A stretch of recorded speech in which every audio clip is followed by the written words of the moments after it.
social, political, economic, and cultural issues in the Philippines.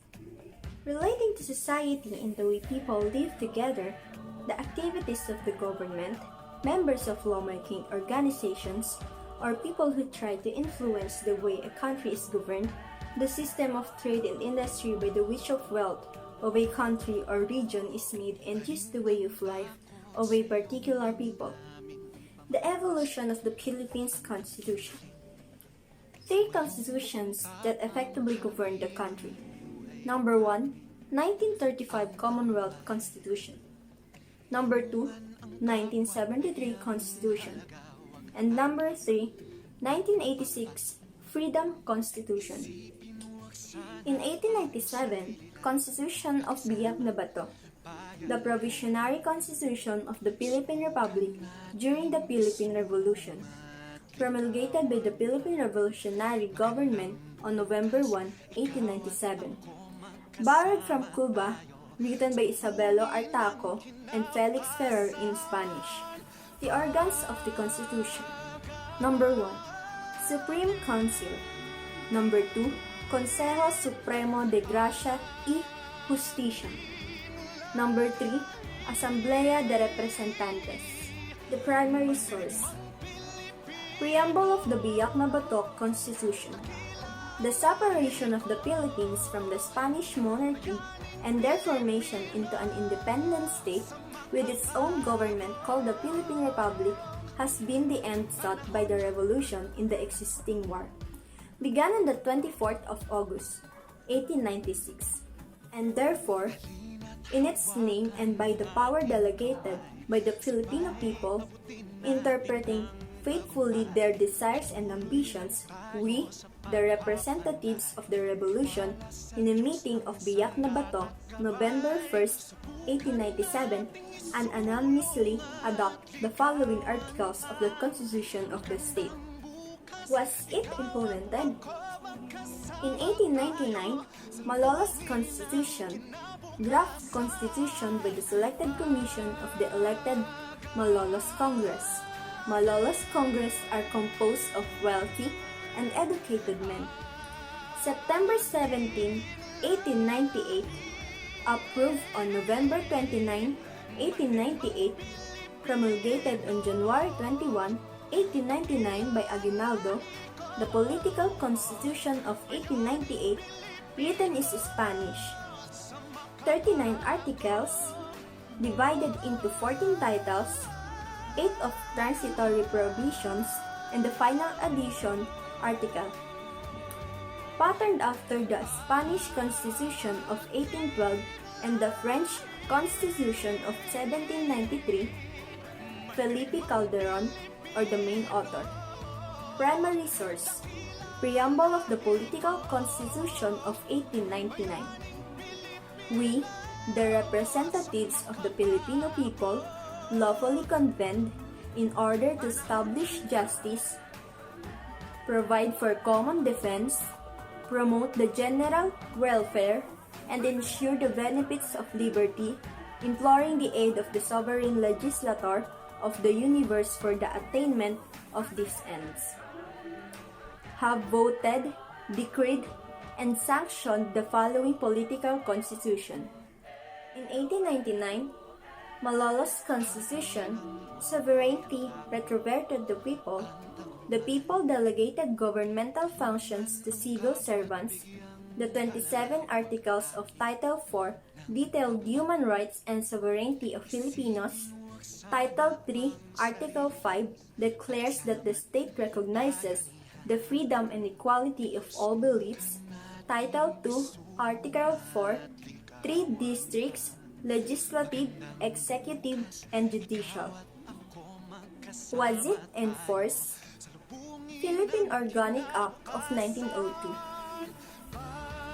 Creation of the popularly elected Philippine Assembly, legislative vested in bicameral, Bill of Rights of Filipinos, appointment of 2 non-voting Filipino resident commissioners of the Philippines, Philippine Autonomy Act of 1916 or Jones Law, removal of Philippine Commission, replacing it with the Senate, explicitly declared the purpose of the U.S.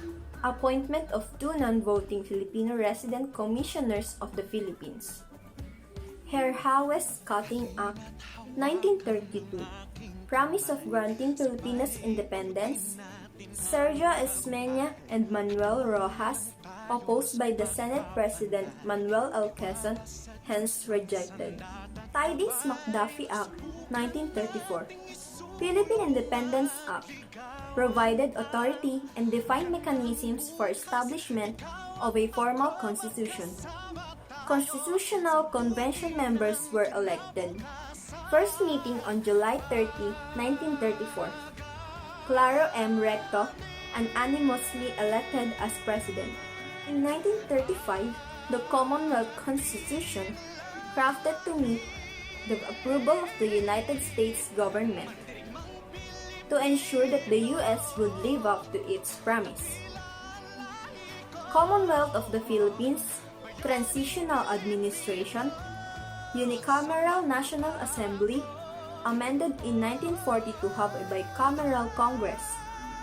Right to suffrage, male, 21 years old, able to read and write, extended to women after 2 years. Was it implemented? In 1965, Ferdinand E. Marcos was elected as president. In 1967, Philippine Congress passed a resolution calling for a constitutional convention to change the 1935 Constitution. In 1969, Marcos won in re-election. November 20, 1970 was the elections of the delegates to the Constitutional Convention. June 1, 1971, when the convention formally began, Carlos P. Garcia was elected as the convention president, succeeded by Diosdado Macapagal. Martial law was declared. Some delegates were placed behind bars. Others went hiding or voluntarily exiled. Marcos manipulated documents. November 29, 1972. The convention approved its proposed constitution. The constitution was supposed to introduce a parliamentary-style government. President Marcos issued Presidential Decree No. 73 on November 30, 1973. Citizen assemblies were held from January 10 to 15, 1973. The President issued a proclamation announcing that the proposed constitution had been ratified. In 1973, constitutional authoritarianism, the constitution was amended several times. Citizen assemblies allowed the continuation of martial law. Approved the amendments.